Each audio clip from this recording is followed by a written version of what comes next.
Association d'antennes filaires. Premier cas, antenne à dipôle collinéaire.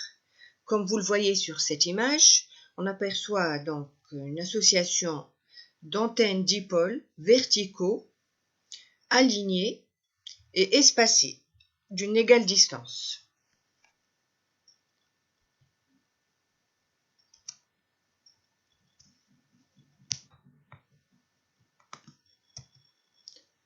Donc, on voit mieux donc cette association sur cette image où on voit une association de 4 dipôles demi-ondes verticaux espacés de lambda.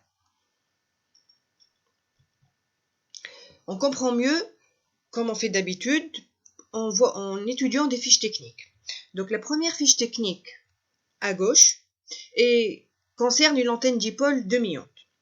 Donc si on voit bien que le diagramme de rayonnement dans le plan vertical est bidirectionnel et que l'angle d'ouverture égale 78 degrés, ce qui est indiqué également dans les caractéristiques techniques. Et on peut lire également que le gain est égal à 2 dBi. Ça vous fait penser aux 2,15 dBi de l'antenne dipôle demi-onde qu'on a étudié dans le chapitre précédent. Donc, cette première fiche technique concerne l'antenne dipôle demi-onde. Bien sûr, cette antenne dipôle demi-onde a aussi un rayonnement omnidirectionnel dans le plan horizontal. Ce n'est pas indiqué, c'est connu à l'avance. Donc, omnidirectionnel dans le plan horizontal, bidirectionnel dans le plan vertical, angle d'ouverture 78 degrés, gain 2 dBi.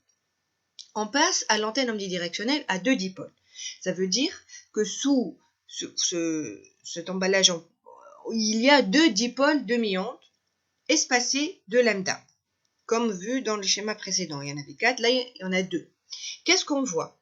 D'après toujours le rayonnement dans le plan omnidirectionnel est toujours dans le plan horizontal est toujours omnidirectionnel. Mais dans le plan vertical, qu'est-ce qu'on observe?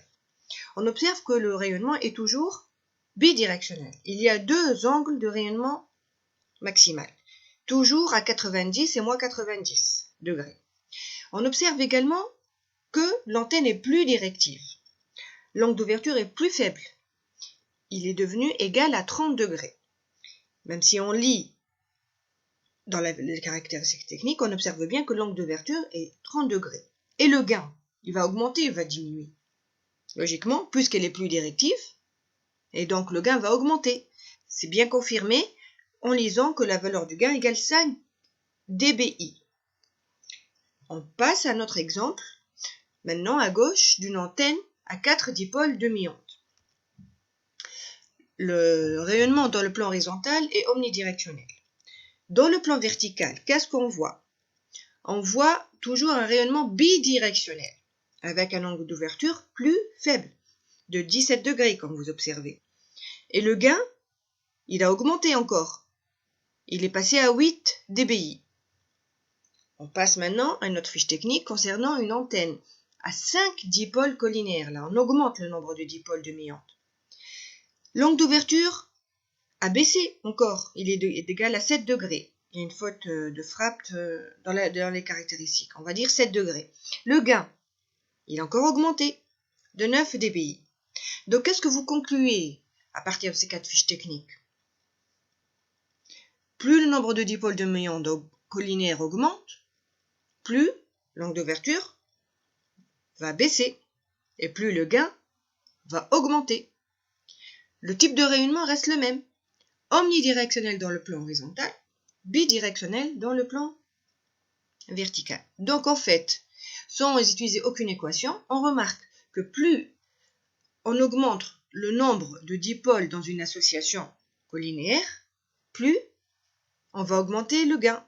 Et plus donc la portée sera grande.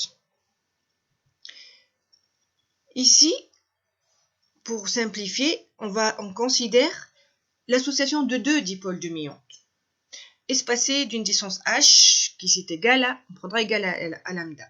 On montre que, il est montré que le champ rayonné par ces 2 dipôles demi-ondes à un point M s'écrit J60 I0. I0 c'est le courant d'alimentation de l'antenne, fois exponentielle moins JK-R1 sur R1, fois cosinus pi sur 2 cos θ sur sin θ, fois exponentielle moins JKH cos θ sur 2, fois 2, fois cos KH sur 2 cos θ. L'expression elle a l'air compliquée. Il ne vous est pas demandé de savoir comment la retrouver, ni l'apprendre par cœur. Il faut la comprendre et savoir extraire les informations de cette équation. Qu'est-ce que vous remarquez déjà dans cette équation? Il y a des choses que vous connaissez déjà. Il y a le terme J60I0 exponentielle moins JKR1 cos pi sur 2 cos θ sur sin θ, les 4 premiers termes au début. Ça vous dit quelque chose? Ça vous rappelle le champ rayonné par un dipôle de muante, n'est-ce pas?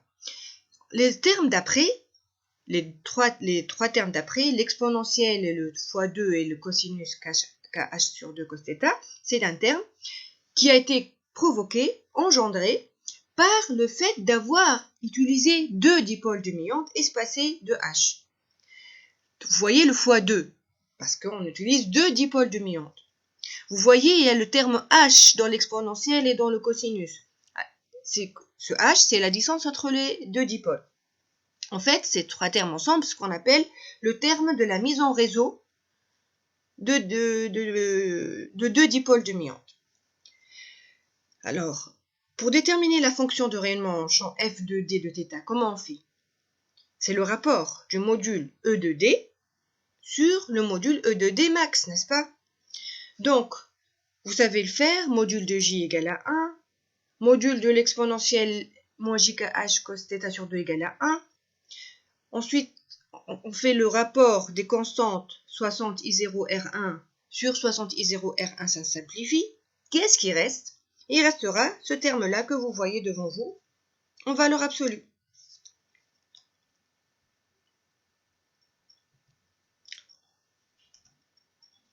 La même chose pour l'antenne à dipôle collinéaire pour 4 dipôles.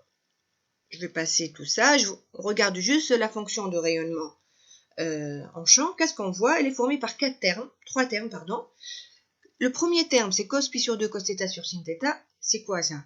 Eh ben, c'est la fonction de rayonnement d'un dipôle, tout seul. Les deux autres cosinus que vous voyez, cos kh sur 2 cos θ, cos kh cos θ, c'est causé par la mise en réseau de 4 dipôles de muante. Ne l'apprenez pas cette formule, vous devez la comprendre.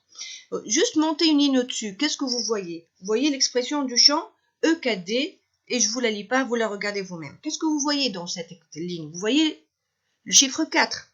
C'est quoi ce chiffre 4? C'est le fait qu'on ait utilisé 4 dipôles de muante. Donc en fait, ça veut dire que le champ rayonné par 4 dipôles sera 4 fois supérieur au champ rayonné par un dipôle dans la direction de rayonnement maximal. C'est tout à fait logique.